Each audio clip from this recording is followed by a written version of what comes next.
Hello, ladies and gentlemen. Welcome back to another episode of Beta Bay Ball. This is my third time recording this. Can't really explain why, but little things are a little different on this episode of Beta Bay Ball. Usually, I am more so just focused on the audio. If you do watch the visual, I appreciate it. But it's really just me lounging on a couch in this little basement room, kind of just shooting it. This time, I got the screen recorder, figured out how to download that, get that running. And as you can see, I'm on Fanspo, a fantastic NBA mock draft website. If you want to make a mock draft, this is what I recommend you use. And then, of course, I'm reacting to ESPN's mock draft as well as the Ringers. This was the episode I was talking about yesterday. Really excited about this one. I'm just going to do the lottery, as you can see on the screen right here. In the first time I was doing this, I didn't get all the way through the lottery even, so it wasn't a big deal. But I realized that's kind of a lot for me to talk about all 30 first-round picks. So we're just going to do the first 14 and whatnot. This will have all the trades updated. Of course, that means the Suns will be picking at 10 after the Kevin Durant trade and whatnot. So I am really excited about this. I'm really sorry if y'all can hear the dogs, but I'm not. I think someone's home. Someone must be coming home because Humphrey, our French bulldog, is freaking out. But yeah, I'm a little disheveled right now. Just got back from my internship up in Pawtucket for Rhode Island Monthly. It's super hot out today. Oh my god, these dogs, man. The audio is different on this too because I'm not using the microphone. I'm using the laptop microphone, so I really don't even know how clearly it's picking them up. They're freaking out. Humphrey's got a terrible bark. Bruin's got a terrible bark.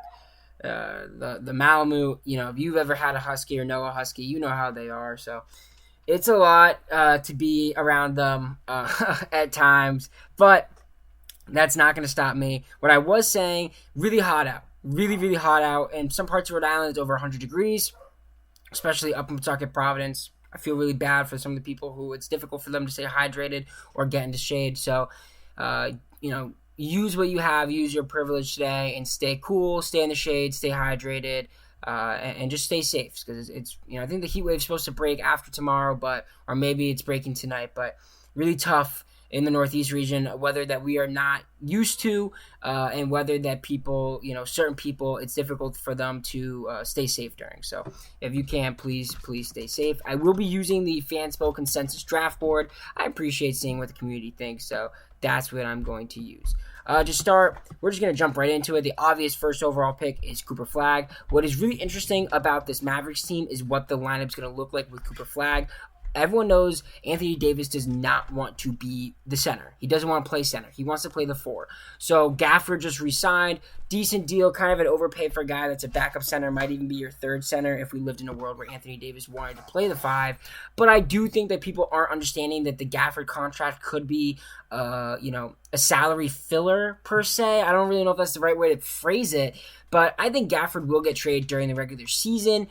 So this lineup talk that I'm about to go through will only apply until said trade. So the lineup with Gafford, his new $20 million annual salary, I think. Gafford will probably start at the 5, AD at the 4. Then you're going to have Cooper Flagg at the 3, Klay Thompson and Max Christie at the 2. Jane Hardy will be back. Who is your ball handler? Is it going to have to be Brandon Williams? Is it going to be Spencer Dinwiddie? It's going to be really interesting who, holds the rock for this team for a large portion of the season with Kyrie Irving still recovering from his ACL injury. But yeah, Cooper Flagg, consensus first overall pick.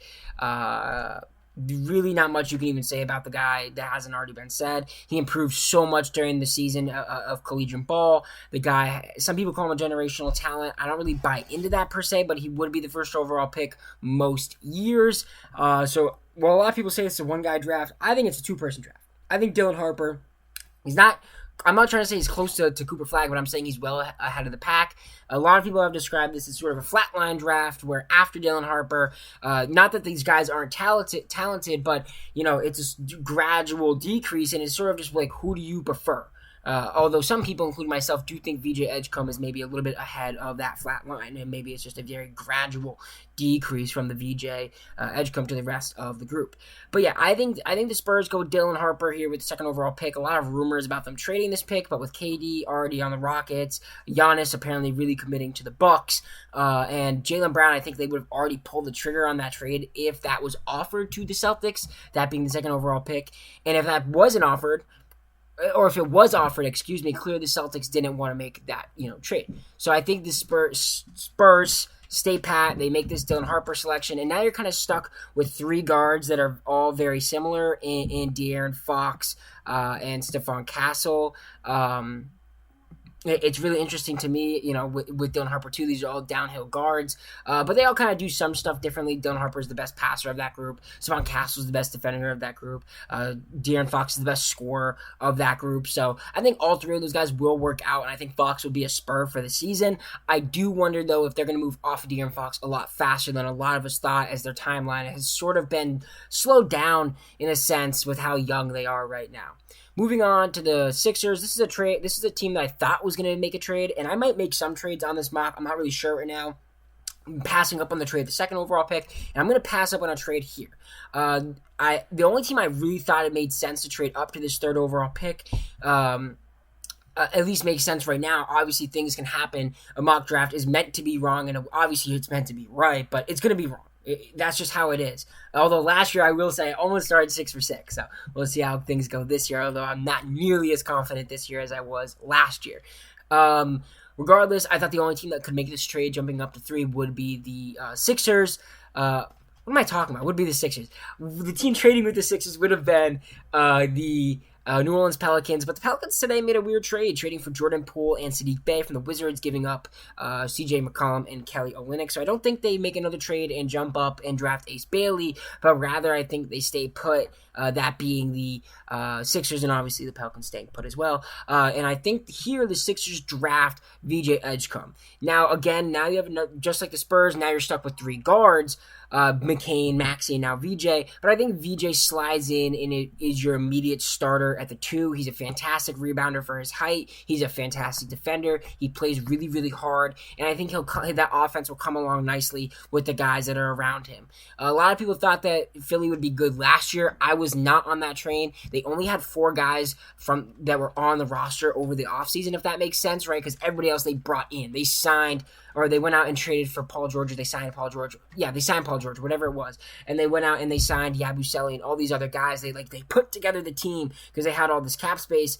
I didn't think that was going to work. Not that the guys aren't talented, but with injury history with a lot of those guys, and then just sort of just the makeshiftness of all of it, I didn't think they'd be good this year, and they weren't, and a lot of that was due to injury. Now this year, with the addition of a potential VJ Edgecombe, I think they could easily be a strong playoff team. Not saying they're a contender or even maybe a contender in the East per se. Although if there was ever a year for Embiid to finally get to the conference finals, this would be the season now, with the Bucks, the Pacers, and the Celtics all seriously injured going into next season and throughout the course of the season. But yeah, I think that they stay put. I think they draft VJ. I think that'll be good for him. I've read reports that he's not shooting really well in the workouts, but he's impressed in the interviews, so that's a good read. For the Hornets, I don't think there's anybody. I think the right guy to take on this Hornets team, it's kind of tough. But I think you've liked, if it would, it's not really scrolling the way I want it to scroll. Where is he? Yeah, Trey Mann. So I think you have LaMelo Ball, Trey Mann. I don't think anybody on this team outside of Brandon Miller is deterring me from drafting anybody. And for that reason, I think that they go with Kaman Malawach. I messed that up both times that I've recorded this. Malawach, fantastic footwork, fantastic defender, fantastic rebounder. A lot of things that Mark Williams doesn't have. Obviously, Mark Williams does have good footwork on the offensive end. But I think both those, basically, I don't think Mark Williams is a deterrent for drafting Malawach. I think Malawach, you're gonna have your franchise center. You're gonna have your franchise wing in Brandon Miller. I don't know if I would label LaMelo Ball a franchise guard. Not that he doesn't have the talent, but just what's happened in his career so far in Charlotte, and obviously his injury history. So it'll be kind of interesting to see where they go from there. But I think that's the right pick for them. The Jazz, they're a really difficult team to select for. They have all these guys that You don't. None of them are like the guy, right? You have Keontae George and Isaiah Collier. I like what I saw from Isaiah Collier, so that's why I really don't think that I would go with a point guard in this position. Just it's a weird roster. Walker, like, there's nobody on this team that you'd be like, oh, well, I want to give him another year outside of maybe Collier, right? You don't want to put anyone in front of him per se. So that leaves me with Ace Bailey, Concanipple, and Trey Johnson. Those are obviously the three guys that they would probably go with here. It's really different to me. It just is such a difficult, like, what are the Jazz gonna do? I really don't know. Everyone wants Ace Bailey to land in Washington. A lot of people think Ace Bailey lands in Washington, but I think he lands in Utah. I think Utah sees a guy that can score, is a fantastic scorer. He might not be super efficient, but he's a wing, and the talent that he has, the upside that he has, could eventually lead to him being that true 1A, that true, building block, alpha dog, whatever you want to say, whatever word it is for you. The Jazz are lacking that in their rebuild, and I think Ace Bailey, if he reaches even, if he sort of takes the next couple steps in his development, I think that's where you could see Ace Bailey, be that guy in Utah. As for Washington, this one is difficult. They just traded away Jordan Poole, so they don't have. Oh, they still have him here, and now they have C.J. McCollum. They have Bub Carrington. They have Alex Sarr, Keyshawn George. I think here you could say Colin Knipple, but to me that's just like a better version of what Corey Kispert is, and obviously I'm not saying that in a way that like Corey Kispert, because you have Corey Kispert, don't draft Colin Knipple, but I just think that you've already drafted a player of that mold, and Knipple is a much better version of what Kispert was, and Kispert was older coming out, if I remember correctly. I just don't think he would be the right swing here for this Wizards team. This Wizards team, to me, lacks a lot of like great shooters, especially now that they don't have Jordan Poole. So I think the best shooter in this draft, or at least easy, like definitely a top 3 shooter, probably definitely a top 2 shooter, and a lot of people say the best shooter is Trey Johnson. So I think they go with Trey Johnson here at 6. I think that's a better pick than Jeremiah Fears. I don't really like Jeremiah Fears, at least not this early on. Now with the Pelicans at 7, this team now just acquired Jordan Poole and Saddiq Bey. I could still see them go Concanipple, Kasparis, or maybe even Derek Queen. It's really hard to tell what this team would do. I forget the name of their GM, the guy that they just, who is the, because I know he came, like he was the guy that built the Pistons back in the early aughts. It's not David Griffith, is it? Or is it the guy who's in New Pelicans front office? What's his position if he's not the GM? I don't like, who's this guy? Who's the guy that they hired? I know that they Joe Dumars. That's who it is. Yes. Joe Dumars is a guy that is kind of crazy, I guess. That's what a lot of older NBA writers have been saying. So it's kind of hard for me to understand what they're going to do now at this point, especially now there's maybe some of the guys that they would have taken, like an Ace Bailey, I have off the board here. They have DeJounte Murray, who's on a long contract, and he kind of overlaps with the Kasparis, so maybe you don't take him. You don't have CJ anymore. You have Jordan Poole. Man, this team is hard to, like, what are they going to do? I guess they could go Concanipple. I think that he provides much needed shooting for this team, much needed spacing. So I'm gonna go Concanipple for this team. I think he's an underrated. It's funny to say this about a white guy because I know it's the trope, but underrated athlete. I think everything else will sort of come along for him as time goes on. Now we land here with the Brooklyn Nets. I think the Brooklyn Nets. I know I just kind of crapped on them. I don't really like them. But I think this is the team that could go with Jeremiah Fears. D'Lo's on the last year of his deal, and you're not building around D'Lo or anything. A lot of the random young kids on this team that you're like, oh, God knows what that kid's going to become. They're taller, so you're not worrying about pairing Fears with like another guy who's trash defensively in case he does work out and these other guys work out. And he just plays a different role. He's really good on the ball. So I don't really have much to say about Fears. What I know about Fears is not a lot of good things, which is funny because I have him going 8th. So why? So what is it? He's apparently just very good on the ball, really good on the ball, and he's going to be a guy that's going to, commit a ton of turnovers, probably be really inefficient that rookie year. But he also could be a guy that's super fun to watch in the summer league, and he's also a guy that if you give him sort of a runway here in Brooklyn, he can kind of drive over those rookie bumps, so and get through it and come out the other end, better. So we'll go Jeremiah Fears here to the Brooklyn Nets. Now we have the 9th overall pick with the Toronto Raptors. The Raptors could make a ton of different trades. They're linked. They're apparently trying to be super aggressive. And with the way the Eastern Conference is sort of falling apart in the playoffs due to injuries, all of a sudden the Raptors very much look like they're going to be a playoff team. I mean, it's a very fun, weird roster, right? You have Scotty Barnes, Jakob Poeltl, RJ Barrett, Emmanuel Quickley, Brandon Ingram. It's just a super weird roster. So I think here, who's their backup big? Do they have a backup big? Do they go Derek Queen? I think they go Derek Queen, although the defense would be pretty bad with this team, right? I mean, this is a bad defensive team. Jamal Shedd's a good defender. Jacoby Walter, I think, will be a good defender. Ochai, those are all bench guys, So maybe they go Colin Murray-Broyles, or maybe they go Carter Bryant. Those guys do, those guys do fit into their, what they like to do. Man, I think they go Colin Murray-Broyles. I think honestly, they love those wings. They really, really do. Chris Boucher is who is he to get in the way of you drafting somebody, right? And he's on the last year of his deal, so maybe you ship him out at some point during the season. So let's go Colin Murray-Broyles here. I think this would be a good pick for the Raptors, and that's when I think that they would actually make. Now, they don't have everything updated. Obviously, Durant's not on this roster anymore. Obviously, they have Jalen Green now. And what sucks is this is a team that needs a point guard, but any point guard on this team, or the 3 guards you have on this team, we don't know if they're going to hold on to Jalen Green. The initial report was that they were going to try and flip him, but now it seems like they might hold on to him. Obviously, Bradley Beal's stuck there for another year. Devin Booker, they don't want to move off of. Why would you? So now you're kind of stuck in this weird position where it's like, do you draft a guy to be your point guard and run the show for these guys? Or do you avoid the guard position at all costs because you don't want another guy just in that room kind of messing things up?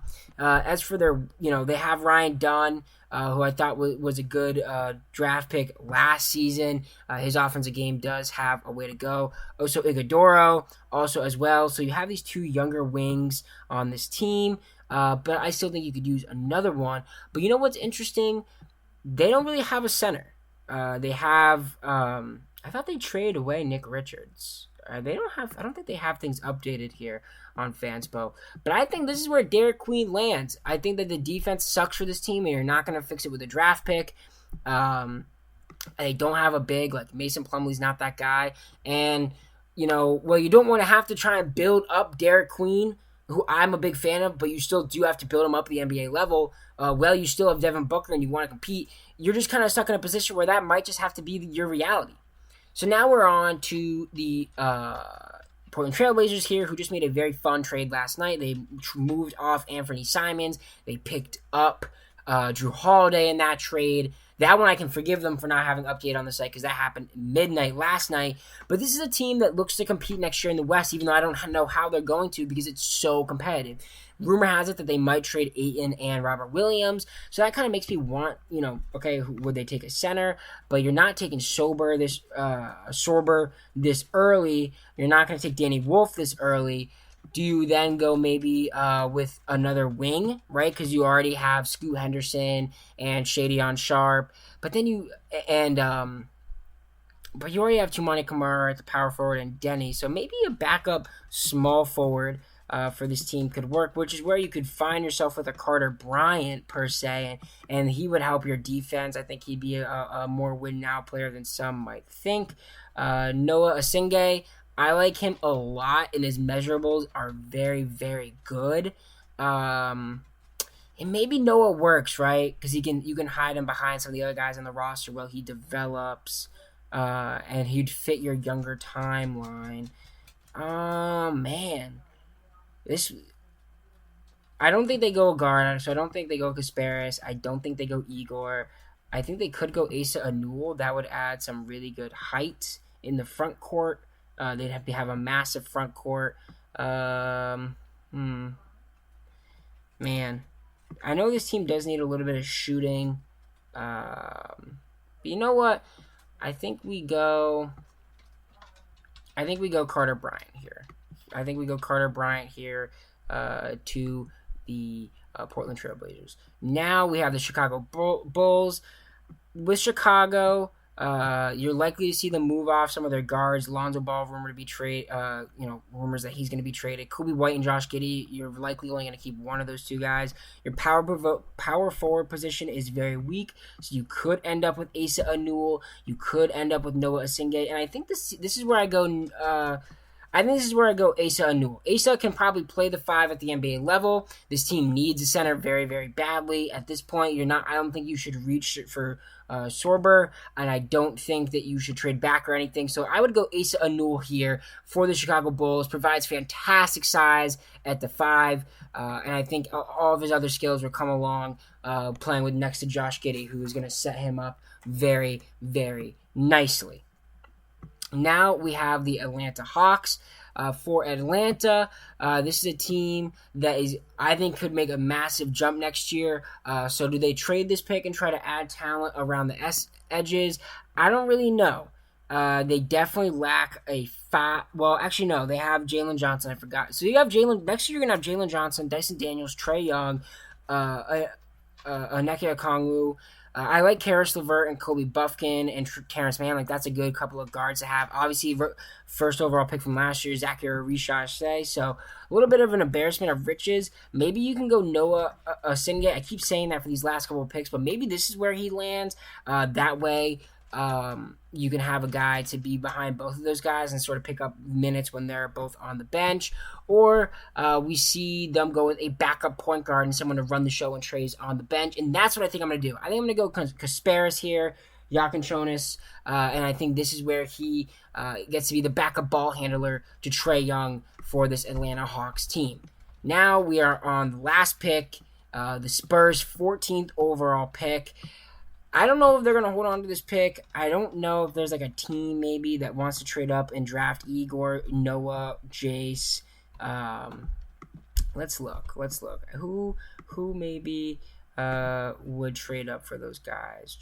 We know the Nets could probably package a couple picks together. So maybe the Nets trade up and take Igor. Although I already had them taking Jeremiah Fears, so maybe they take a Cedric Coward instead. Hold on. Let's look at this here. Cedric, no. Maybe they. I don't think you need to trade up to get Rasheer. They're probably. I think they could trade up and take Noah here, but then you're just stuck with another a ton of guys that are kind of fit that bill. Sorber. I know they want to trade Nick Claxton, so that's the fun thing we'll do here.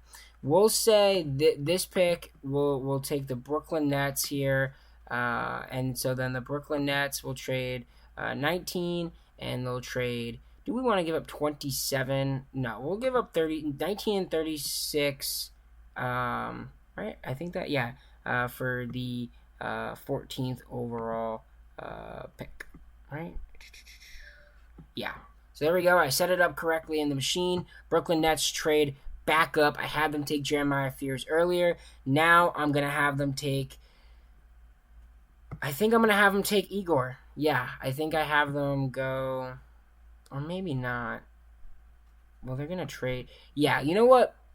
Screw it. We're going to go Thomas Sorber here at 14. with the Brooklyn Nets. And that's my mock draft. A little bit wild there at the end, but here we go. Cooper Flag, obviously 1. Dylan Harper, obviously 2. I think Sixers stay pat and take VJ 3. Milowatch, I think that's just the right fit right there for the Hornets. Don't settle with Mark Williams. Ace Bailey, sorry, buddy, you're going to be a Jazz. I think he could be that bright building block that they finally get. Trey Johnson adds some shooting to this Wizards team. You continue to allow Bub to try and figure out how to play the 1 at the NBA level. Well, Johnson plays your 2. Concanipple adds fantastic spacing and will be, I think, an immediate impact player, more so than people think for the Pelicans. Jeremiah Fears with Brooklyn. Colin Murray-Broyles fits right in with what they like to do over in Toronto. Derek Queen will bolster the front court offense for the Phoenix Suns. Carter Bryant for the Trailblazers, a guy that you hope can contribute immediately. Asa Anul, addition to the front court for the Bulls. Kasparis to be the backup ball handler, at least this rookie year. We'll see where he goes in the future for the Atlanta Hawks. And then I have the Nets trading back up to 14 using their 19th and 36th overall pick. Maybe the Spurs would rather have the 27 or 26, whatever it might be, and they take Thomas Sober, and that way they get their big when they eventually trade Nick Claxton. So that's my mock draft. Now I want to head over and react to ESPN's, and I'm sure it's going to look a lot of the same. So we're going to skip through, obviously, like they're going to go with Cooper Flag first overall, even though the video they have here is Ace Bailey.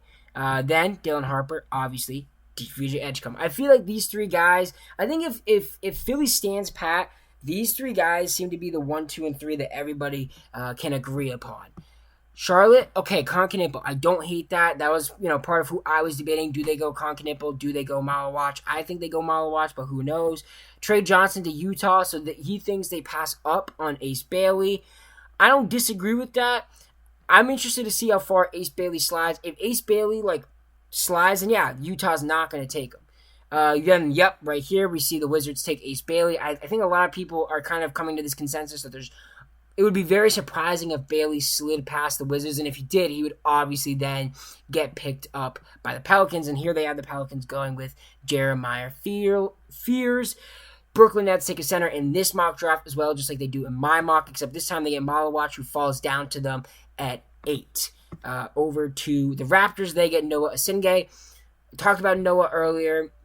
He fits in with what they like to do, the kind of players they like to draft. So wouldn't surprise me if they did take him. Carter Bryant to the Phoenix Suns.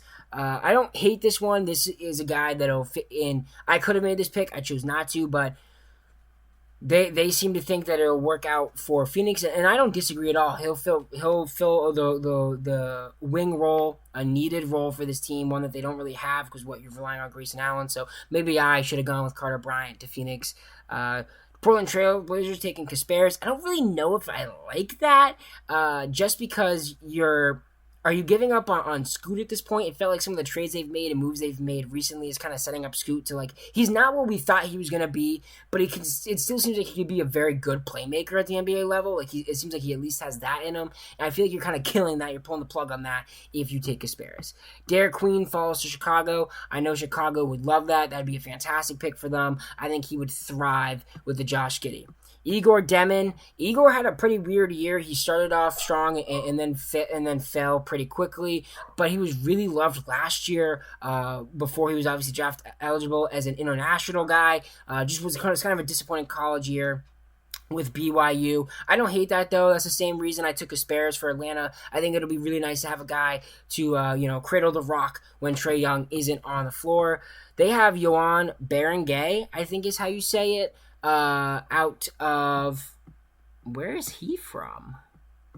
I think this is another French guy, but I don't know, because it doesn't say France or anything like that. I don't hate this. I think the Spurs team needs another center, so maybe I should just have them stand pat, and maybe that's what they'll do is they'll stand pat, because I'm forgetting the name of the guy they had, the white guy that played backup center minutes for the Spurs, but he's not all that good, and it would not hurt at all to have a paint presence that could thrive offensively, truthfully, with Victor spreading the floor so much. Oklahoma City Thunder. They take Colin Murray Broyles. The rich get richer. This guy will fit right in.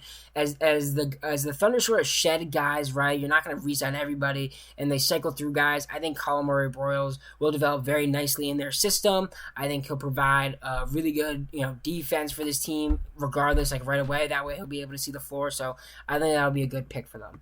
Memphis gets like their, I don't want to say word for word Desmond Bane replacement, but they get a Desmond Bane replacement in terms of guard play in Jason Richardson to Memphis. They use the Orlando pick that they got in the Desmond trade on him. Thomas Sorber goes to Minnesota at 17. I don't hate this. I think that Minnesota will be without either Rudy or Naz Reid next season. Or maybe even Julius Randle could be gone as well. One of those three guys will be gone. So I think it'll be a good pick for them, and they've done a very good job at nailing these mid-round picks in these last few years.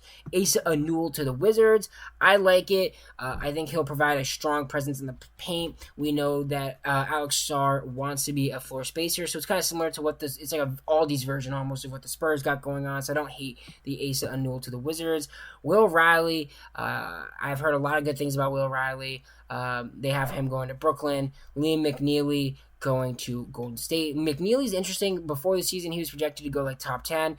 Had a rough season at UConn. The UConn had a rough season in general. He falls all the way down to Miami. That'd be a fantastic pick, and Miami finally wouldn't be drafting a guy that's like a fourth-year, fifth-year guy. So I think that'd be a really good pick for Miami, and I think he would snatch away all of Jaime Jaquez' minutes because he has just been terrible, and you finally don't have to watch much of Hayward Highsmith anymore.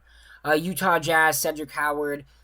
You're just taking swings at this point if you're Utah in this portion of the draft. So, so be it. Danny Wolf to Atlanta. I love this. Atlanta needs a backup big. Clint Capella won't be there much longer. Danny Wolf, I think, is a really good player. You just don't want to draft him too early because he is on the older side, and you really don't.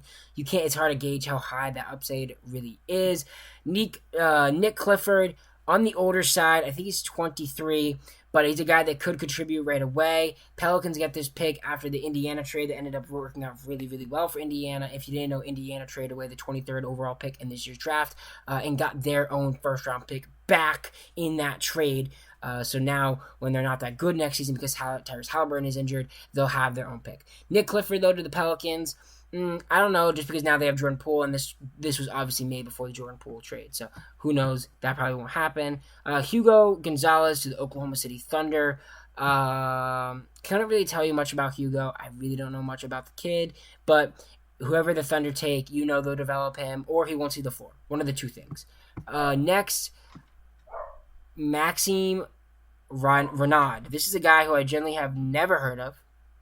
Actually, and I've been trying to consume his. Like I said, you guys, I haven't been that keen on the draft as much as I wanted to be. I've been consuming as much content as I possibly could this last 2 weeks or so. I just missed out on this guy. I've never heard of him. I guess he's a teenager, has the ability to stretch the floor. So that would be good. The Magic could use a guy who can stretch the floor at the center position. This is a team that sucks at shooting, so anybody that can shoot, bring him over to Orlando. Nolan Traore, I really like this kid, point guard out of France. I love French players. I just do. The Nets, I had them taking Jeremiah Fears earlier. This is kind of like a lesser version of that. Not that he's the same player as Fears, but just take guards. This team doesn't have a point guard. D'Lo's not going to be there next year, and also you're not like D'Lo's again.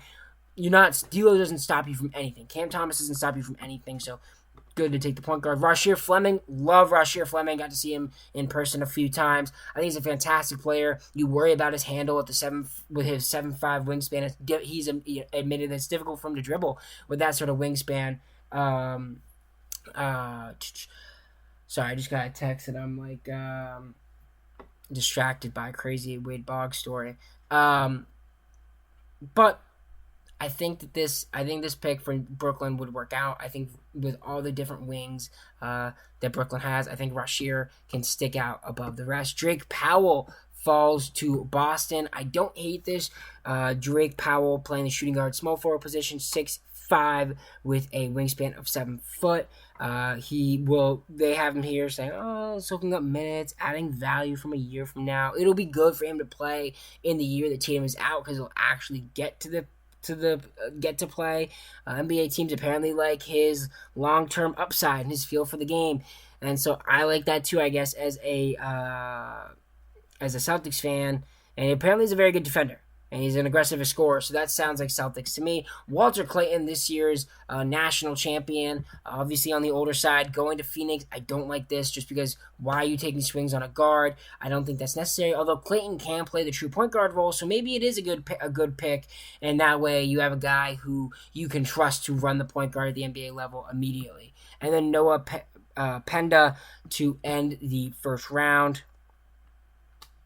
They want a guy who can contribute immediately, and I guess Noah is that guy.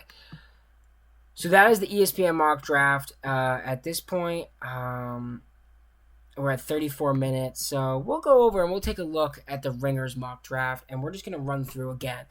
Is there a top 3? Yeah. Oh, when did this come out? When did this come out? Updated today.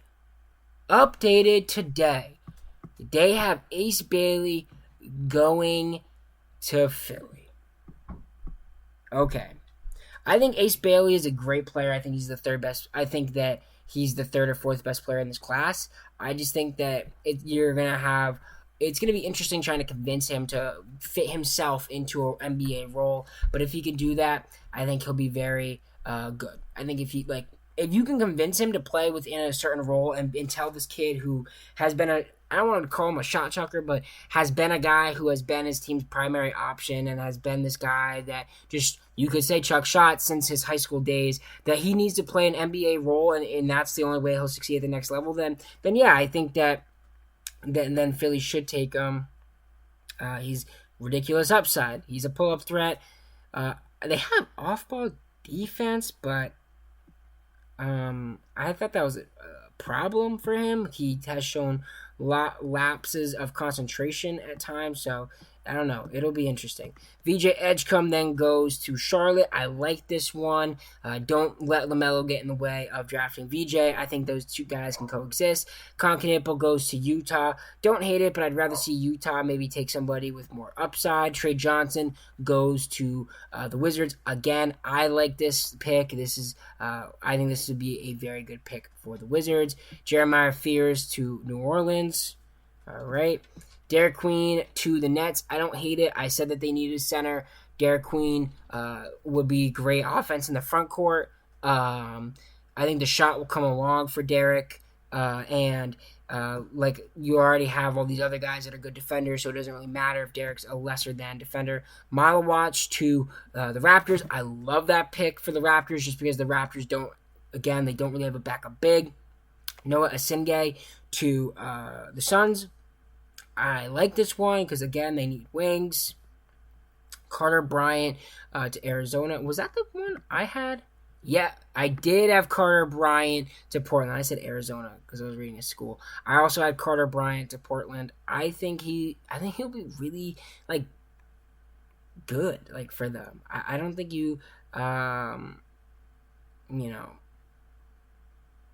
I don't think you really worry about him year one. You have a lot of other things going on that Carter Bryant's development, it's not crucial to the team winning this year, even though I think they're trying to win this year. So I like that for them.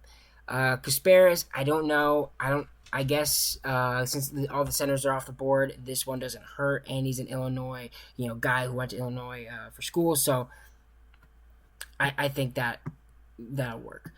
Beranger, all the way up here at 13 for the Hawks. Again, I like it. Get that back up big. Sorber, for the Spurs here at 14. I had Sorber going at 14, but I had the Nets trading up to take him. Obviously, the Nets want to do that if they had Derek Queen. Again, I like this. I think a lot of teams seem to be getting quality backup bigs in this year's draft. Colin Murray-Broyles going to OKC. I want him to go somewhere where he'll get a chance to play more, but we'll see. Cedric Howard, Magic, Nick Clifford, Detroit. I don't hate that one just because Minnesota, Detroit. I keep saying the wrong team. I keep saying the wrong team because I'm reading the team that they got the pick from. I'm confused by the graphics. So I had Cedric Howard to the Grizzlies, and Nick Clifford to the Timberwolves. The Timberwolves always hit on these mid-round picks that have older guys, like Terrence Shannon last year, so I think that'll be a good pick for them. Danny Wolf, center for the Wizards. I like it. Again, I think the Wizards need another big, even though I love Alex Sarr. I just think they could use one. Igor Demon would be a good two guard for the Nets. Walter Clayton to Miami. I hate that. I'm sick of Miami drafting 4-year guys, but okay. It's kind of like what they do. That's their trend. Will Riley to the Jazz.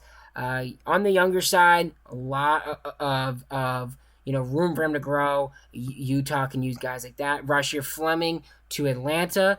I really like that. I think he'll add a lot of fantastic, really good defense for that team. And I think a guy like Rasheer Fleming could be an immediate impact guy for Atlanta and really help that team compete for a playoff spot next season. Drake Powell to the Pelicans.